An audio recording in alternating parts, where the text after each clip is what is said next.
Welcome back to Composition and its Allies. My name is Barney. I'm a classical composer, and this is a channel for composers as well as performers that are interested in composition. Orchestration for beginners is for anyone who wants to compose and orchestrate their first orchestral work. What I find is a lot of people are confused about what they need to do to be ready for orchestration. And I have to say, coming from an American tradition, there's a lot of misinformation out there. I actually had to move to Paris, France, and I stayed there for 5 years to relearn harmony from a French perspective and eventually orchestration classes. And what I'd like to share in this video are some of the skills that you can do to get ready. So in America, a lot of times we learn orchestration through a very passive form, which is score study, like looking at Beethoven. Oh, it's so amazing. How did Beethoven do the crescendo? Looking at liturgy. Oh, it's so amazing. Liturgy. Okay. But unfortunately, that does not actually prepare you for orchestration. So right now, I'm going to show you 5 separate skills you actually need to orchestrate well. And I will also explain what you can do to acquire them. Let's begin. I think hands down the most important skill and what I use all the time is the ability to think in 2 places at the same time or rapidly from one to the other.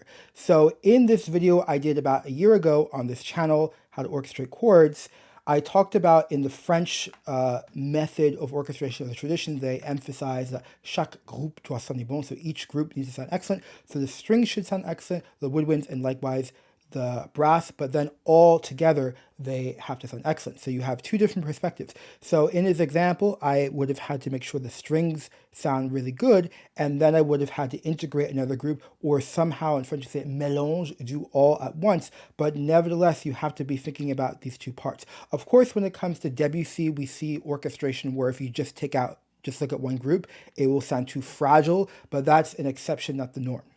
Let's talk about how harmony is going to prepare you for orchestration. So like I mentioned at the beginning, I actually moved to Paris, France to relearn harmony so I would be a much better composer. And what I found out is it really, really helped when it came to orchestration. So to think across 2 sections, I have a short up on YouTube for my Fundamentals of Harmony series for composers who want to, and anyone actually who wants to go back to basics. And in this short, I explained that to harmonize effectively, I had to think across sections. So first in yellow, we have phrase 1, and then in pink, I have the start of phrase 2.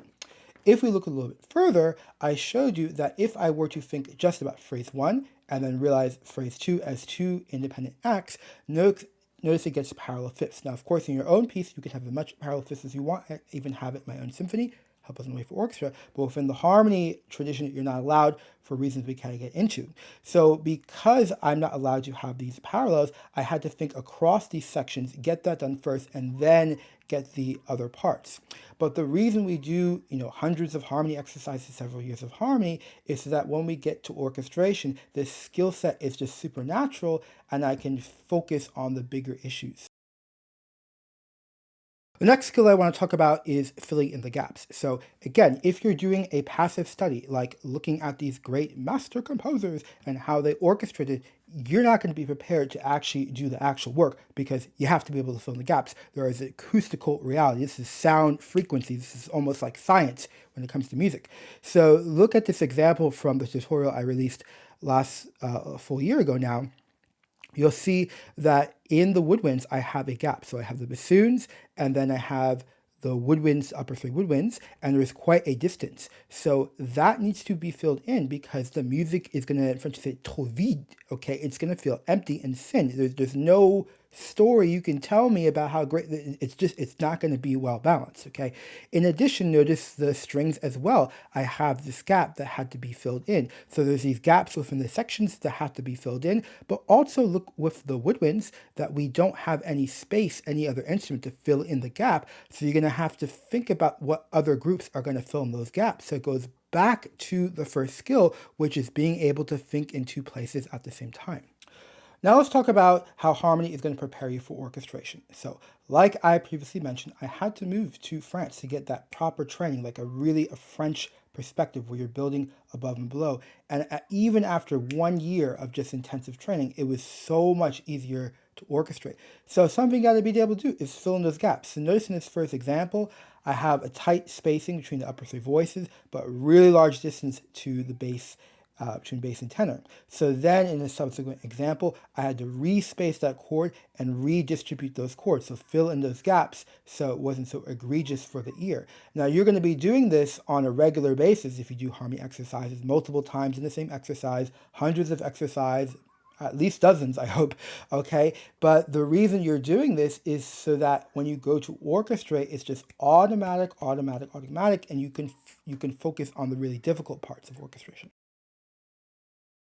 Another extremely important skill that you're going to need is the ability to effectively manage distances between the voices. So I don't want to sound like I'm just bashing the American educational system, but there is a reason why I had to move to France despite having, master's and a bachelor's and even high school experience in composition, because the system does not actually prepare you for orchestration, at least if you're doing analysis.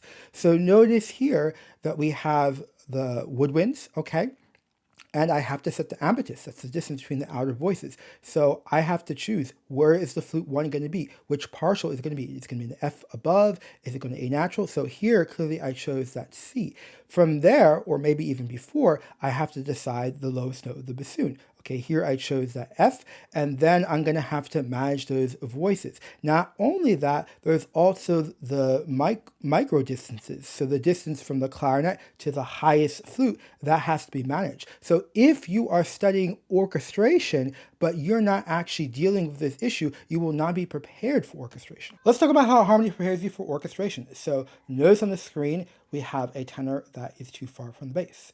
Then we have a tenor that is too far from the alto. And so I had to recalibrate the chord. Later, I show you that if I were to put this at 5 voices and orchestrate it for brass, notice that I had to choose which voice is a double and at which unisons and whether octaves or unisons. So this is another reason why we spend all this time practicing harmony, so that orchestration becomes a lot easier. Another skill you really desperately need when it comes to orchestration is working with octaves and unisons, okay? In French, we say ça coule courant, okay? That's just a continuous need to deal with octaves and unisons, okay? So in this example from how to orchestrate chords, notice that I have the oboes and the oboes and the clarinets at the unison. So I had to listen, do they sound good in that register? Why not have them at the unison with the flute? I have the flutes in a higher octave. A really, really vital skill that you're going to need is good voice leading. Good voice leading is essential because you want the listener to enjoy the lines. You also need it because the players will catch on very quickly if you have these awkward moving lines. So in this example from my Symphony Helpers on the Way for Orchestra, notice that I have the trumpets getting to a diminuendo and getting to that kind of concert A natural C. But why is that? There's a really loud chord. Well, the reason why I talked about in this episode is because I need good voice leading. If I suddenly cut off the trumpets, it's going to be really awkward for the players, and there probably will be some kind of intuitive feeling that there's something a little bit weird in a lower register in the orchestra. Another thing, of course, is the oboes. So notice I have them set here. Because of that register, I have to follow good voice leading, so that dictates what octave they're going to be in the ensuing measure. So I hope this gave you a good kind of survey of some of the really important skills that you need for orchestration. It's not about studying Beethoven, it's not about studying Ligeti, it's about having actual skills. If you'd like to work on these skills, I have exercises in the French style on my website so you can get ready for orchestration. Thank you for watching and have a great day.